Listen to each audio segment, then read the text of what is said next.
आणि आजवर अनेकदा सरकारी कामामध्ये ठेकेदार आणि अधिकाऱ्यांकडनं केल्या जात असलेल्या भ्रष्टाचाराबद्दल आपण अनेकदा ऐकलं असेल। पण आता आणखी एक धक्कादायक प्रकार समोर आलाय। सरकारचा एक बनावट अध्यादेश काढून विकास कामं करण्यात आल्याचं पुढे येत आहे। त्यामुळे सरकारी यंत्रणा खडबडून जागी झाली आहे। हाच तो बनावट सरकारी अध्यादेश ज्याचा वापर करून सरकारच्या तिजोरीतून एक दोन नव्हे तर तब्बल 7 कोटींची लूट करण्याचा प्रयत्न झाला होता। पण छाननीत या अध्यादेशाचं पितळ उघडं पडलं आणि सरकारच्या तिजोरीतून होणारी लूट वेळीच रोखली गेली।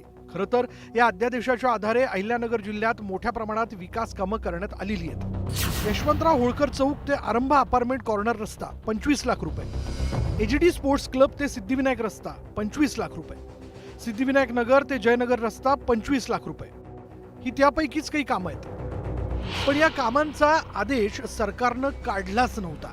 बनावट अध्यादेश काढून ही कामं करण्यात आली। खोटं पत्र देऊन खोटी कामाचं पत्र दिलं गेलं प्रसाद लाडांचं। हे राज्यच फसवणारांचं आहे। हे फक्त एका ठिकाणी नाही, काही ठिकाणी माझ्याकडे प्रकरण असे आलेले खोटे शिक्के मारलेले आहेत। इथं या मुंबईचे प्रकरण आहे, जवळपास 60 कोटी रुपयाच्या कामाचे मी डिटेल्स त्याचे घेतोय।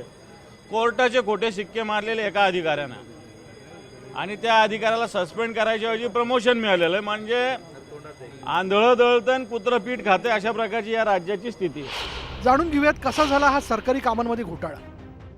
अहिल्यानगर जिल्ह्यात बनावट अध्यादेशाचा वापर करून ग्रामविकास खात्याच्या 25-15 योजनेअंतर्गत कामं देण्यात आली। त्या अध्यादेशाच्या आधारे ठेकेदारांनी कामं केली, मात्र कामं केल्यानंतर त्यांची बिलं जेव्हा सरकारकडे गेली तेव्हा छाननीत हा घोटाळा उघडकीस आला। त्यानंतर राज्यातील सर्व ग्रामविकास यंत्रणांना मंत्रालयातून सतर्कतेचे आदेश देण्यात आलेले।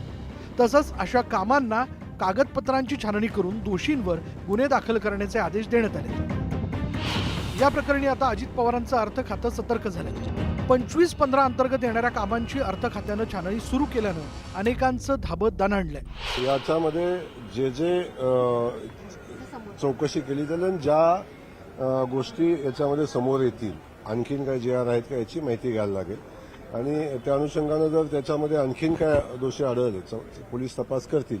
त्याच्या कुठल्याही परिस्थितीत कुणालाही सोडलं जाणार नाही।